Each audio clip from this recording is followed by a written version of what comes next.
Hello, OT friends, and welcome to the Uncommon OT series. My name is Patricia Modis. I'm the Transitions OT, and I'm your host. I'm very excited to introduce you to today's guest of honor, Krista Frahm. Krista is an uncommon occupational therapist who works in copywriting. Yes, I said it, copywriting. Krista is an OT who's also worked in acute rehab, home health, and outpatient settings for over 10 years. She's passionate about adult rehab, geriatrics, and aging in place. Krista has loved writing and sharing OT knowledge with people, but it took a move to rural Washington, homeschooling, and the world turning upside down during 2020 to prompt her to finally take a chance on her dream and start a career in writing. She dove into writing and was earning money within months, nearly matching her clinical income in under 6 months. Creating a remote, non-clinical career has provided income stability, schedule flexibility, and allowed her to homeschool the kids and reduce the time and income burdens on her husband. She leverages her OT experience and knowledge to write websites, emails, blogs, sales pages, and more for therapists and other life-impacting companies. Her favorite companies to write for are companies who improve lives, increase dignity, and restore function for people everywhere.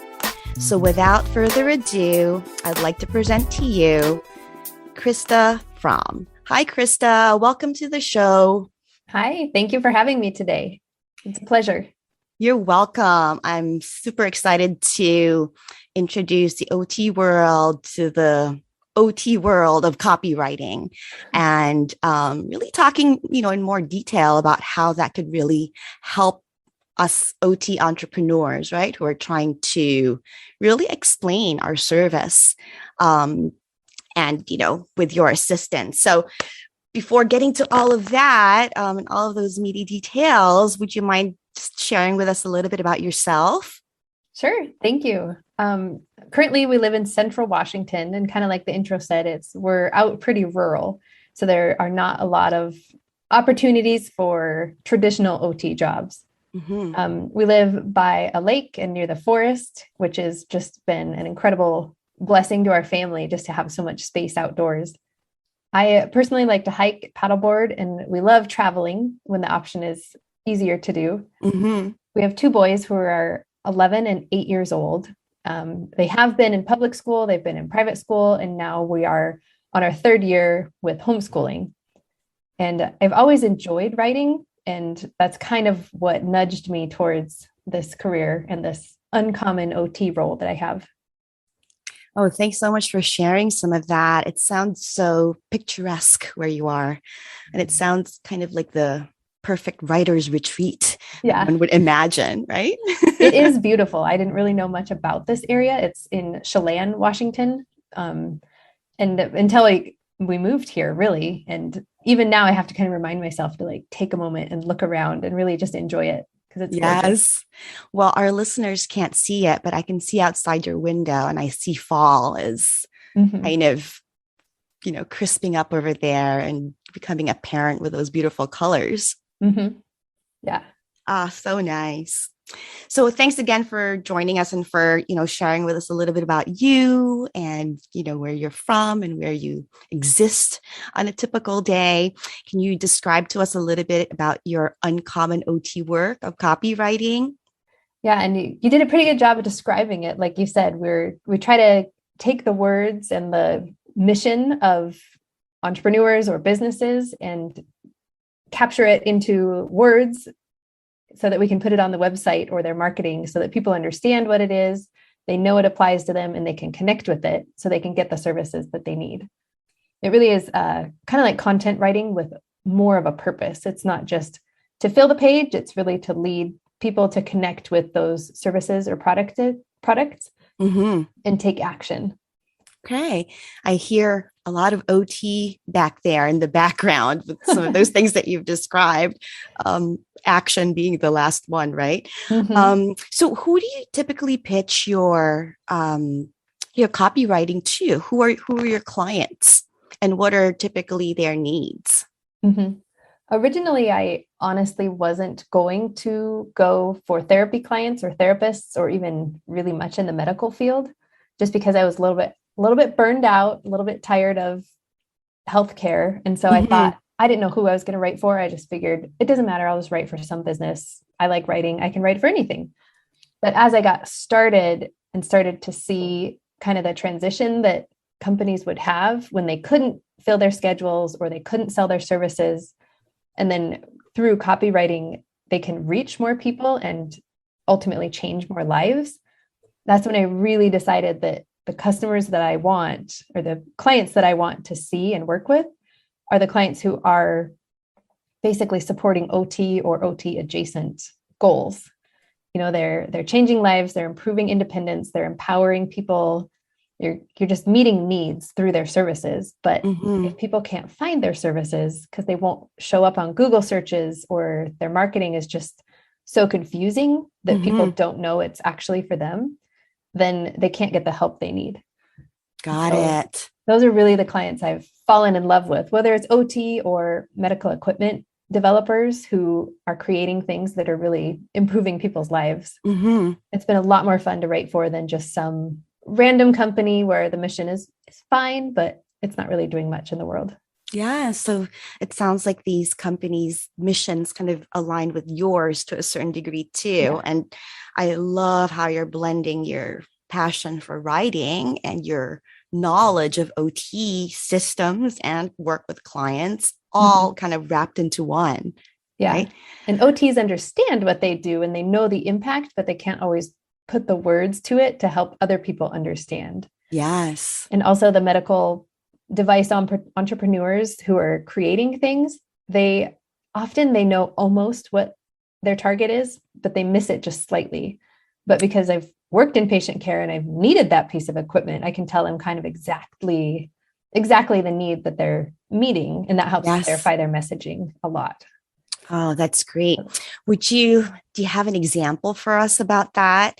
Um, I don't know if you have any Um, examples that you could share. right, Uh, without it's the whole privacy thing. Some things yes, aren't launched yet, and so I don't want to, steal anyone's thunder. yes, because these are people's ideas, I guess, right? Or Yeah, not ideas everything's that on the they've market quite developed. yet. Yes. But if So there's a tool that somebody would need, like during rehab, kind of, I mean, we all know what a sock aid is, but if yes. the sock aid were, brand new and they were bringing it on the market and they were advertising it for reducing caregiver burden, and that was all, as an OT, you can also let them know that if there's no caregiver, it's also helping empower that person to do it independently, and that Hmm. there's usually deeper meaning than they initially realize with their product. Got it. So I love again how you've blended your OT work with your writing. Did you have any writing background other than just your passion for writing before being an OT? I not formally, I have enjoyed writing. And then in 2010, when my first son was born, blogging was kind of coming on as Okay. a new thing. And I Mm-hmm. thought about it a lot at that point. I thought, oh, I should start a blog. It could be OT related, but it never passed that thought process. And Mm-hmm. I never acted on it. I didn't have the courage. I just didn't do anything about it. And I wish I Yes. would have, but at the same time, all those years of clinical experience were good, Mm-hmm. and it was good for our family. And so I think it was, everything happens for a reason, which is fine. But I didn't Yes. have any formal writing experience. I did take an online course once I learned what copywriting was, Mm-hmm. I decided that's what I wanted to do. I enrolled in a course that includes a Facebook group and a bunch of modules that really breaks down the copywriting aspect of writing and how it's Mm-hmm. different from academic writing. Okay. In general, therapists and other people who've been through a lot of schooling and are well educated, we write way too high level. Mm-hmm. And therapists also want to sound intelligent, and they are intelligent, but they want to make sure people know that. Yes. And just through their website writing, they lose their customer a lot of times. Got it. And so it's hard to stop yourself and really break it down and bring it back to that basic level. Yes. And, goes back to OT school, right? I remember talking a lot with OT interns about, you're not talking to other OTs. You're talking to a client who does not know your lingo. You don't know, and it comes out so naturally for us, right? Just because it's our language. But really being very cognizant of what language your audience is looking for or needs in order for that message to come across. So it's kind of like when the doctor leaves the room after talking to the patient and you're still in there and you look at them and their spouse and you say like, so did you understand what this and this is? Yes. And they give you that blank look like, I have no idea. Like that's how our websites come across sometimes when we write them where another OT would understand it, but your customers has no idea. They don't know what those big words were. That's a great point. And I also love that you share that you didn't need any formal training for this, right? This is just, coming from your passion. You knew it was something that you were good at. And I think for our listeners who might I think a lot of OTs out there feel like we need to add extra letters behind our name just to, be more authentic, right? Or whoever that is. Whereas, I really go back to my core skills and my core OT knowledge, because that's the foundation of it all. Everything else is fluff, or everything else is bonus, right? And you kind of it's extra sauces that you can kind of put on top, but you need to have that foundation kind of set first.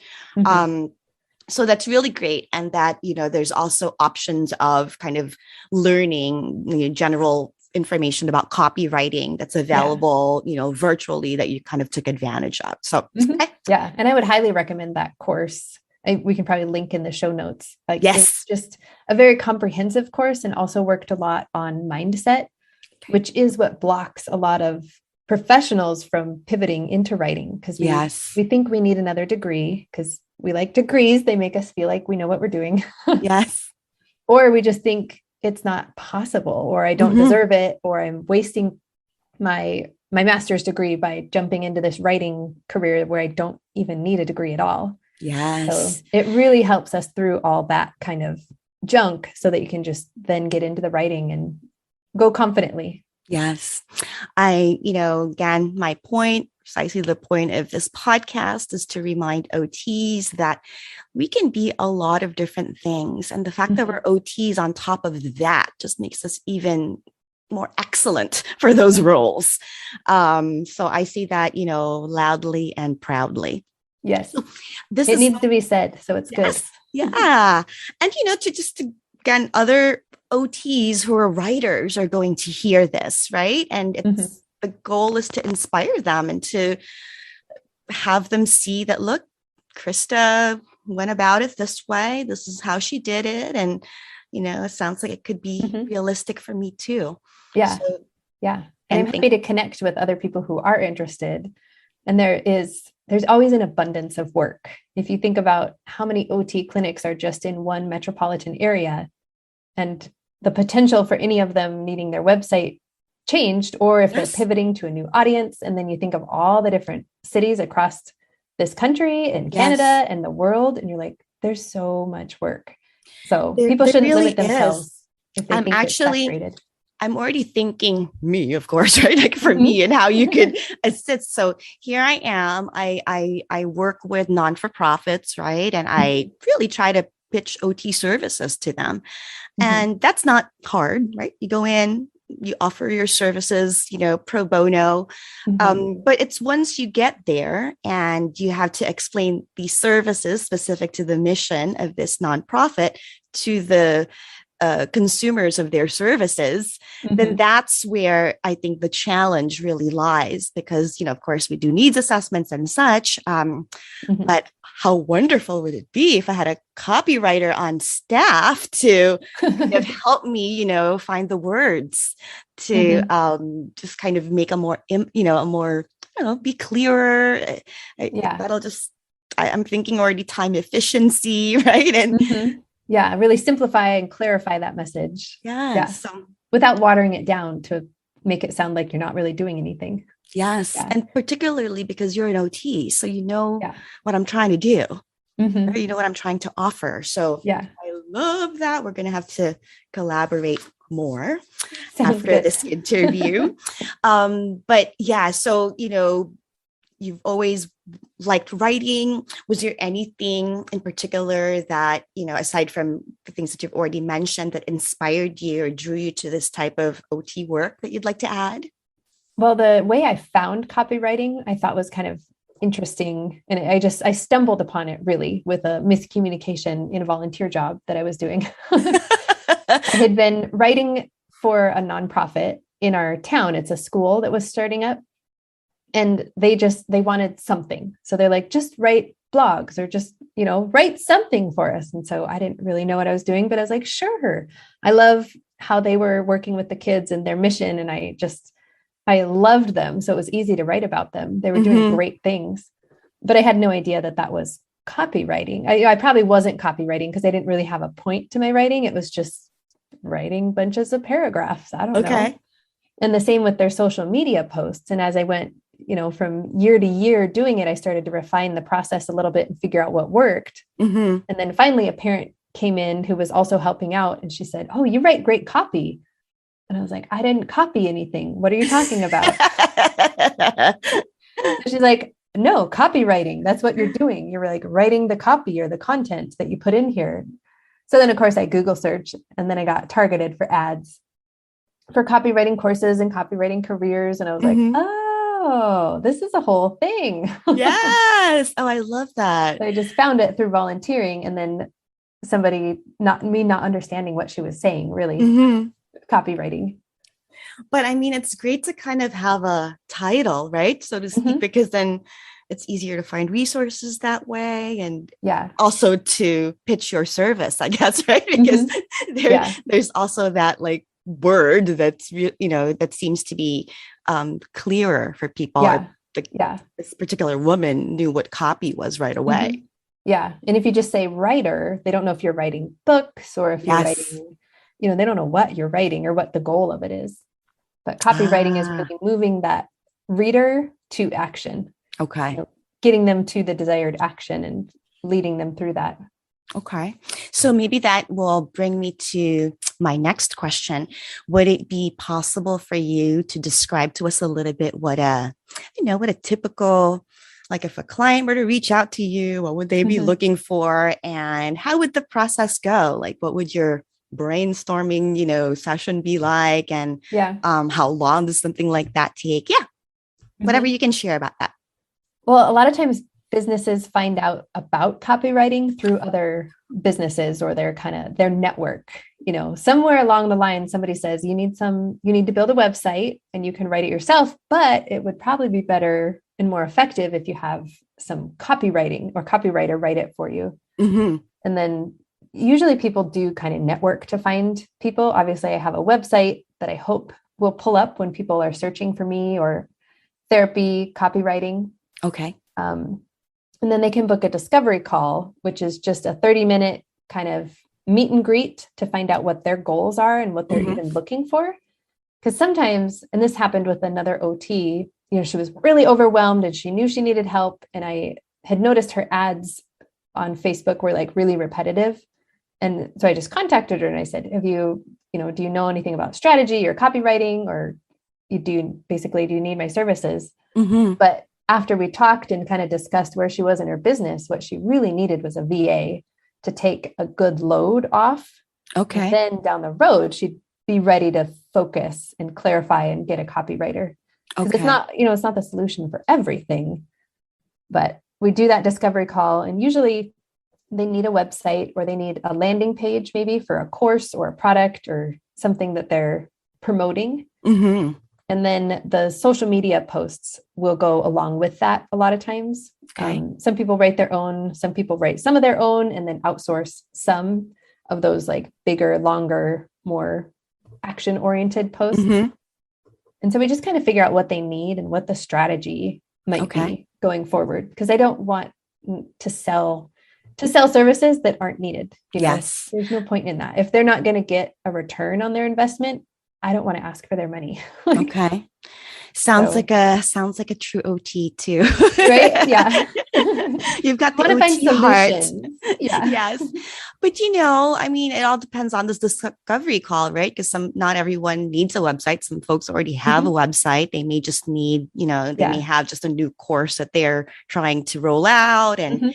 or they may Or just their need email marketing. A lot of times exactly. people aren't sure how to, they say they send out emails sometimes, but they never get opened. Okay. And it could be their subject line, it could be their platform. It could just be that their audience didn't really want to sign up for their email list, but Okay. they ended up on it when they purchased, and that's why nobody opens it, so you kind of Yes. just have to problem solve a little bit and do your assessment, basically like an OT. Yeah. Again, I was hearing Yep. like OT all around there. Yeah, which is why I think OTs make amazing copywriters. Like, we have all these foundational skills, we just apply it in a different situation, but you're Yes. still interviewing a person and what their limitations are and where they're overwhelmed, and then finding solutions for them is really. But after we do that discovery call, then I create a proposal. And a lot of times it's, there's different ways to create proposals. Maybe it's just they want a blog, and so that is the proposal, is just a blog. But sometimes you can outline a strategy for them, and Mm-hmm. if they have the funds and if they're willing to commit to it, then you can go forward with that whole strategy. That might be blogs and social media and email marketing kind of all together so that it Mm-hmm. flows really nicely. Okay. That would um, make sense. yeah, so then you're not just doing like bits and pieces all over the Yeah. place, but the whole thing is comprehensive and it's in the same language and voice. And it's all kind of coming together, right? Like Mhm. it all Yeah. blends in well. Yeah, Okay. and it supports each other so that maybe someone doesn't check their email, but they catch it on social. They can end Okay. up in the same spot, kind of that Okay. funnel of the client journey, funneling them in and getting them to the end point where you're doing the sale or the service, or Yes. even just more knowledge about it. Yeah. I mean, there's so much marketing involved with Hmm. copy. Can you Yeah. talk a little bit about that? I know I was checking out your website and I saw SEOs, which I know is a, you know, The search term. engine Yes. optimization. Yeah. Can you talk a Yeah. little bit about that and kind of, why that's important when it comes Mhm. to writing copy and why should we OTs, be concerned with Yeah. such acronyms? Well, I think our little school in town is a great example of that, because they built their own website and they wrote their own website. But if you search for elementary school Chelan, which is the town we're in, they don't even show up, because nowhere in their headings or their titles or on the back end of the website, the meta descriptions and things, they don't have those terms. They have a lot of other good information and words and descriptions, but they don't have the basics. And Mm-hmm. so if you're a new OT clinic in, Metford or whatever town you want to pick, if you don't weave that into your website somehow, Google doesn't even know that you should pull up in those searches when people are looking for you. Yes. So you have to And optimize it for the search engine, so that when the bots crawl your website and like categorize and do, all that stuff that most of us don't fully understand, and they don't disclose exactly how mm-hmm. that all that works. And it'll pull up, and then it can get in front of the eyes of the human that you're actually trying to reach. Okay. So you help with all of that, kind Mm-hmm. of finding Yeah. the right words that will pop up in Google and Yeah. assisting people with plugging those into Mm-hmm. their websites.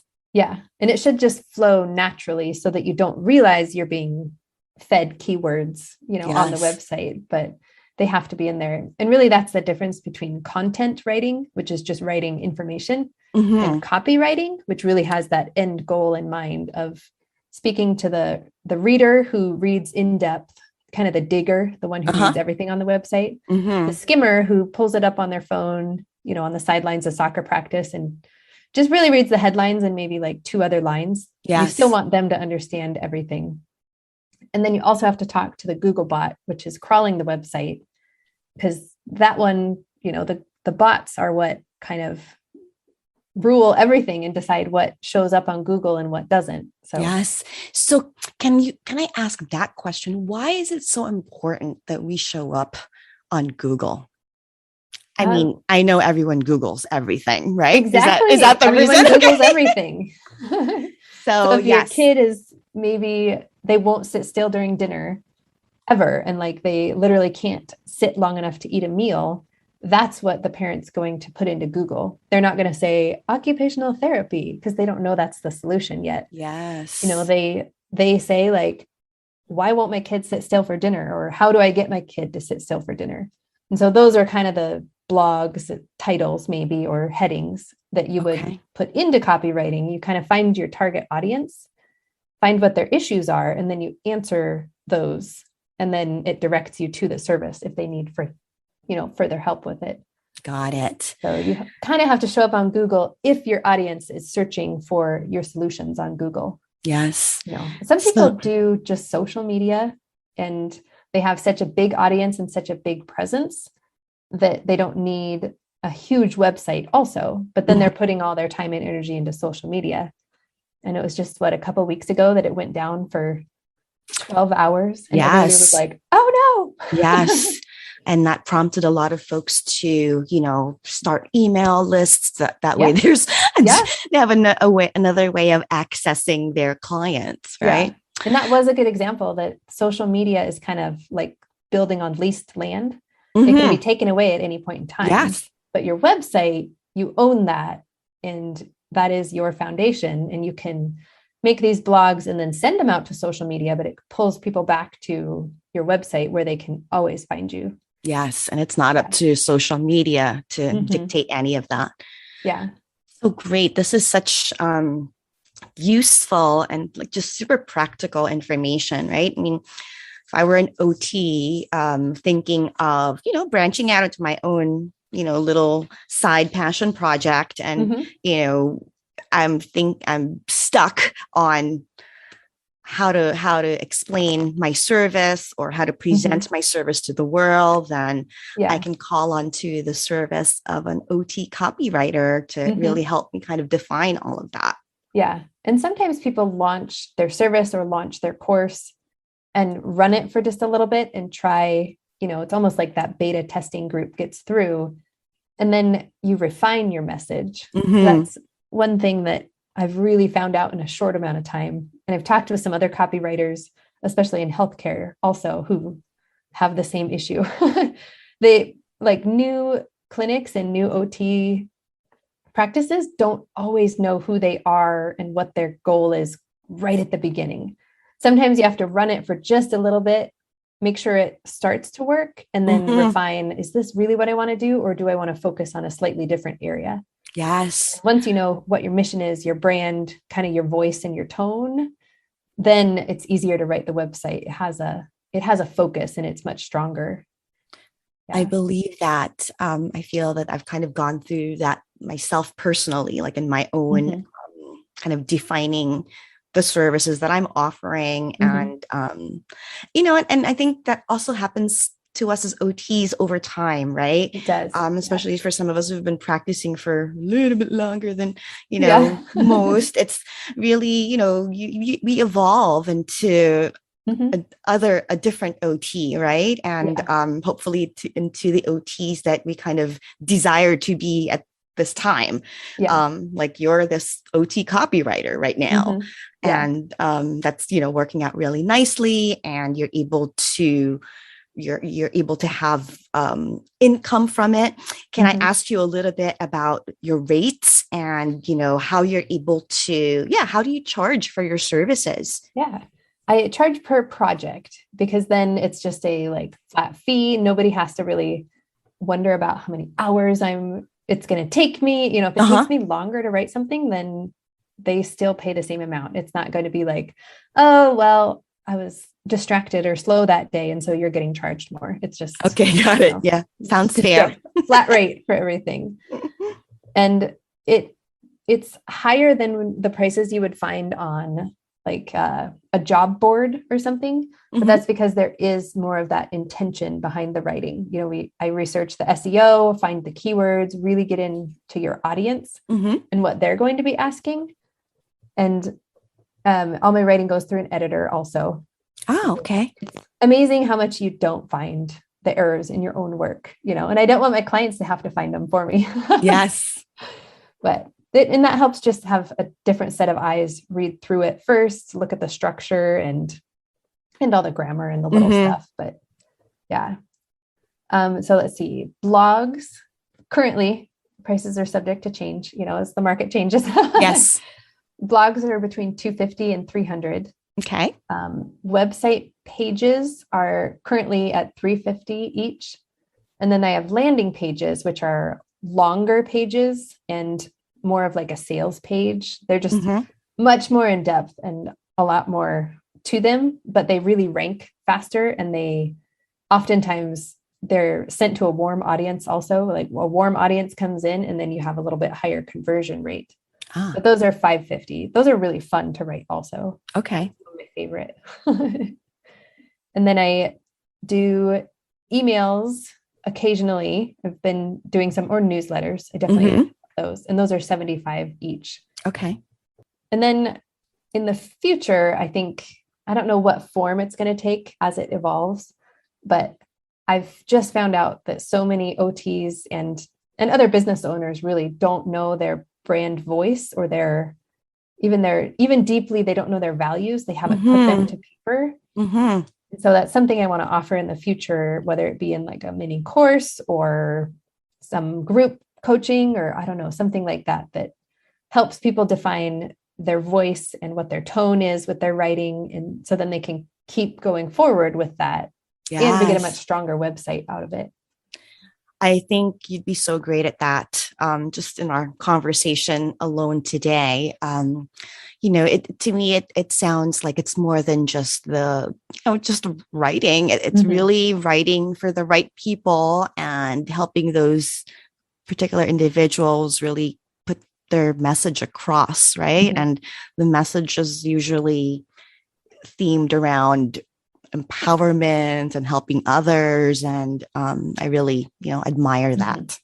It's been really fun. I have to say, originally, I just got into writing to just go non-clinical and not be where I was, because it was just not the right fit. It was not the right time. Not the right location. Yeah. And too far of a commute, and there were no other options. It was just wasn't right. And so I had to start looking for what was the next step in my career. And it's hard when there's no other options in town. We have one hospital. And if you don't work at that one hospital, then you have about an hour commute to something else. Yes. So I totally relate with the, world kind of just being so different during that time and, kind of not having a lot of options except for the virtual space, which, is kind of where I spend most of my time now too. But I, again, the point where OTs, we can do whatever, right? Yeah. There's so many opportunities and creative ways to reinvent ourselves as workers, right? I don't even want to say clinicians, because we're always that, but, and really offer, we have something to offer in a lot and in so many different areas. So I love that comes up time and time again in these interviews, and how the process is the same, right? We're doing these assessments, looking at some of the barriers, and then coming up with a plan, right? And then trying it out. Yes. Yeah. So from copywriting to prison mental health to policy and advocacy, right? These are, it's all the same process. So I love that that's, all coming up again. Are there any myths or misconceptions that you'd like to demystify today about your current role in copywriting as an OT? Trying to think of what myths or misconceptions there might be. I think because there are super cheap writers on job boards, you could probably get a blog written for like $20 to $50 if you just go to a job board. But the quality and the outcomes are going to be different than, if you pay more for a writer who's really dug in deeply to it. Yes. So I think that's probably the hardest part, when people have expectations that it's just going to be like, oh, just quickly write it. It's easy. It's no big deal. But the amount of thought and depth that goes into it is so much more, Yeah. So I think that's hard to oh, explain sometimes. well, I think it's the you get what you pay for kind of Yeah. idea, Yeah. right? So it's more quality, right? And again, having an OT brain, OT lens, kind of inspecting everything, I think that's adds so much value. So I think that your pricing is totally fair. I think your pricing is totally fair. And, that should be a point of pride because you offer so much to the table. I think another misconception, which we may have already mentioned earlier, is the fact that, you don't really need to have like a writing degree, right? You don't need to go to literally, you don't need to have any, or even a marketing degree. A lot of people think like, well, I'll go back to school for marketing and then I can do these other jobs. But we already know so much. There's been some really good podcasts out lately too about like sales and marketing and not feeling gross about it. Yes. Because when you think about it, we are always selling to people. It's time to get out of bed. Well, I've got to sell to them that they should get out of bed, even though it's hard. Yeah. There's a sake that's going to make it easier and less burden on your spouse. Well, we have to kind of sell. Yes. I don't literally sell sakes, but you have to kind of figure the idea of using a sake. Yeah. No, but I love that you kind of put side by side this whole idea of marketing and sales and engagement, right? Yeah. Because, and I always told students over the years, gosh, they never talked to us in OT school enough about how much we have to sell our service, and this is me working in shelters. I had to sell OT to these individuals. They would come to my groups, right? Yeah. They needed to have that buy-in. So I totally get what you mean. And it's, maybe just my lens, my marketing lens, I think just opened up a little bit after this little conversation that we had. And walking into a hospital room is the same way. You walk in and they, especially when they start to recognize you, they know your therapy. Yes. And very quickly they're like, nope, don't come to the door. Don't get in here. Somehow you have to convince them and sell it to them. Yes. You're selling solutions. And if you're selling good products and good solutions and like good stuff, you don't have to feel guilty about selling. No, I know. I think what we have to offer are just such practical tools, right? So I don't think that's hard to sell. And I think just realizing that I've been selling my entire career. What is my problem with selling it now? Right. So I love that that's come up here. Thank you, Krista. Yeah. Thank you. It's a good reminder too, because we all have that kind of setback with prices and not wanting to take too much from people. That's such a common theme with OTs. It sure is. Especially through the copywriting, we try to really help them see, like, you're not just asking from these people, like you're providing really valuable solutions to people who are looking for it. Yeah. And in fact, they're out there on Google looking for it, right? They are, yeah. It's not like you fish them out of something. They're actually looking for you. So it's just a matter of you being able to connect with them too. Yeah, they're looking to see how to keep their parents safely at home without falling, or like, why did my kid chew through their coat during ski lessons? Or, you have all these, I'm trying to think of other things, obscure things that people have asked me about over the years. But that's so specific. So I see now why SEOs are really, and that's how you're really going to get your target audience. Okay. Got it. Yeah. And you just find what your audience is searching for and struggling with that they don't really want to ask about. And then you provide those articles, which lead them into your services so you can help them even more. Yes. You can learn some from an article and implement some things, but a lot of those people need the actual therapy that all these clinicians are providing with their private practices. Yes. I've just been so impressed with all the like new and innovative practices that I've seen, mobile practices or blending home like sales with OT lens, or the kids, nature programs and things. Yes. It's been really fun to pivot into this space and get to see it all out there. Yes. And you're one of them. Yeah. This is every I feel like time I'm just supporting them with their awesome work. nope, you're one of them. You're one of us. This is a community that we're building. And Mhm. every conversation that I have with, amazing OTs like yourselves who are just kind of braving it out there all alone, right? Mhm. But yet creating so much just joy and happiness just professionally. And also, Yeah.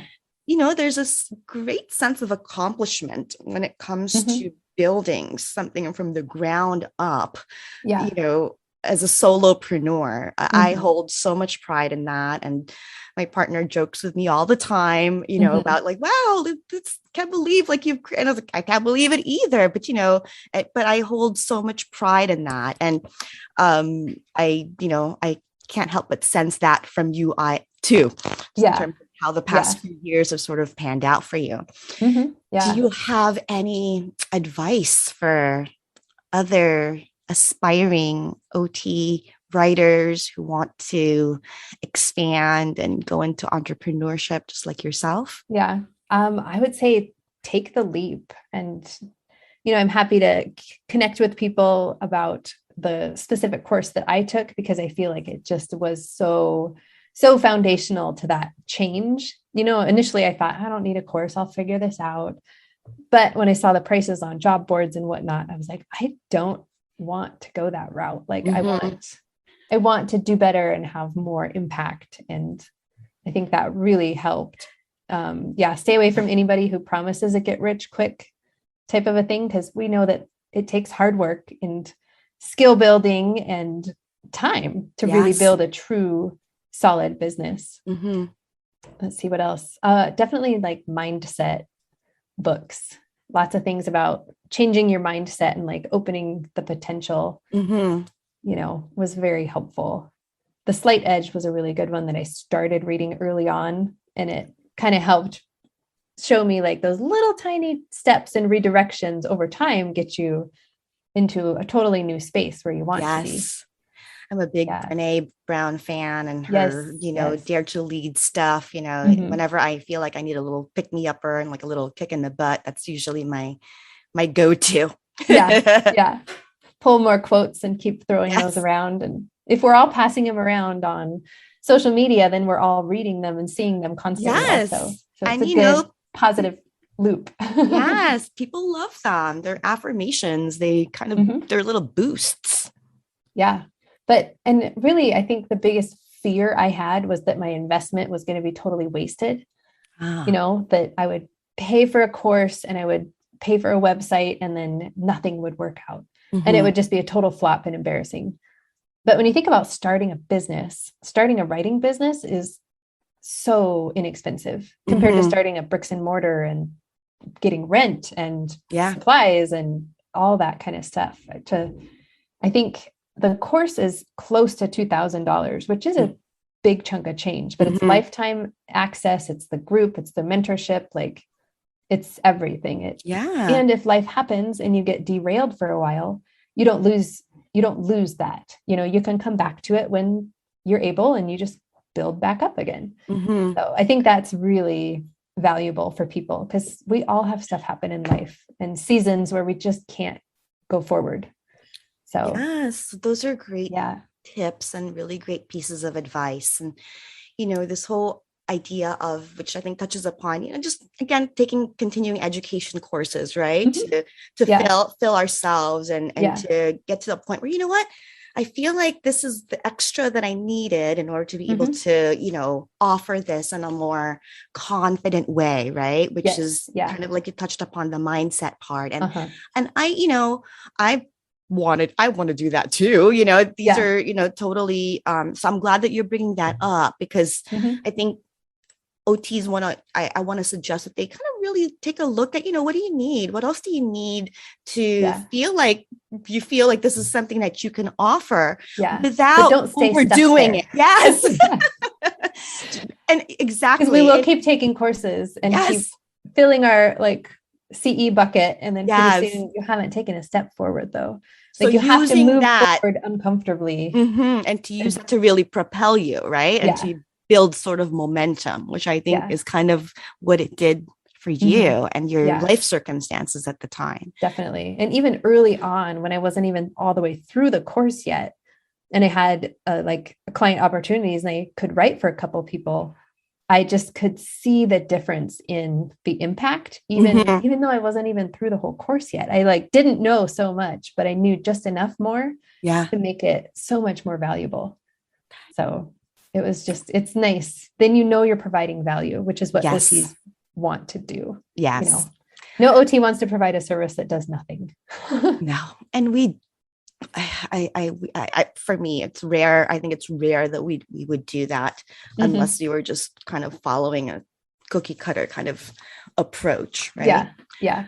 But thank you for sharing all of your advice with us and sharing with us what it's like to be an OT copywriter and the path that you took in order to get there. How do we find you? How do we follow you? I know you have your how to get into OT copywriting information on your website, which will for sure, include in all of our resources, including the amazing course that you took. Yes. Right. So we'll include all of that. But how else do we find you? On Instagram and Facebook, I am at Krista Frahm Agency. And then it's just KristaFrahmAgency.com as well. Okay. So you can DM me, PM me, email me, click through the website, kind of whatever. Even if people are just curious about writing and they want to know more, I'm happy to give information and kind of help meet with people and help them know, what does the day look like and how flexible is it and how much can you earn and those kind of questions. A lot of it is answered in just a blog post I wrote that's on my website. Yes, I read that one. It's a good one, guys. Thank you. So thank you so much for your time and for, explaining. I learned so much during this hour, just the details and the importance and the relevance really of copywriting, right? And how it could relate to OT entrepreneurship and how we market ourselves. Yeah. Thank you so much for having me. It's been fun. It's fun to also hear your podcast and all those different areas that OTs can pivot into. It really kind of helps reinforce, like you're saying in the field, that we can do so many different things and serve those different populations without having to go get other degrees. Yes. I just love it. It's great. A point that I want to try to keep reinforcing. We are too creative. We are too good. We are too cool to be unhappy with what we are doing. Right. Yeah. And I think one last point that I want to emphasize is that, because I just had a conversation with a mentee about this just an hour ago, that it doesn't have to be done, in drastic ways like you and I did, right? Because of world circumstances. And if that were the case, then you'll have to adapt just like any other OT, right? We're experts in that. It can also be done on a part-time scale. Right. So maybe writing a blog post or, it could be really scaled down. And I think that's another skill that we have as OTs that we underutilize in this OT entrepreneurial process is the whole scaling down our goals and, making them more realistic and a little bit more manageable. Yeah. And writing is definitely one that can start with just one client. And then as their circumstance changes and they're able to grow one business more, if they want the writing business to grow more and they want to phase out a different job, they can do that incrementally. It doesn't have to be a full jump. Yes. Quit your job and run away kind of a transition.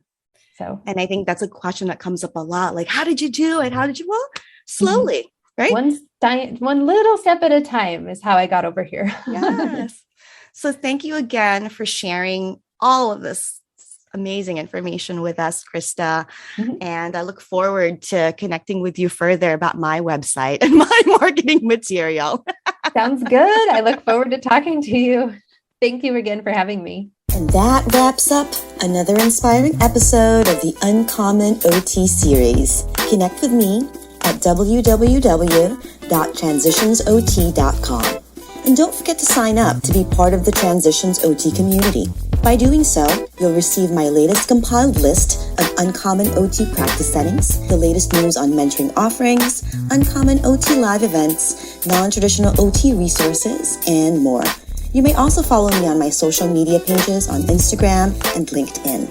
And if you love this episode, head on over to Spotify, Stitcher, Apple, and Google Podcasts to follow, rate, and leave a review. I also ask you to consider pledging your support to my Passion Podcast project by being a patron on Patreon. It is very much appreciated. Sending big OT love. Thank you so much for listening. Until next time.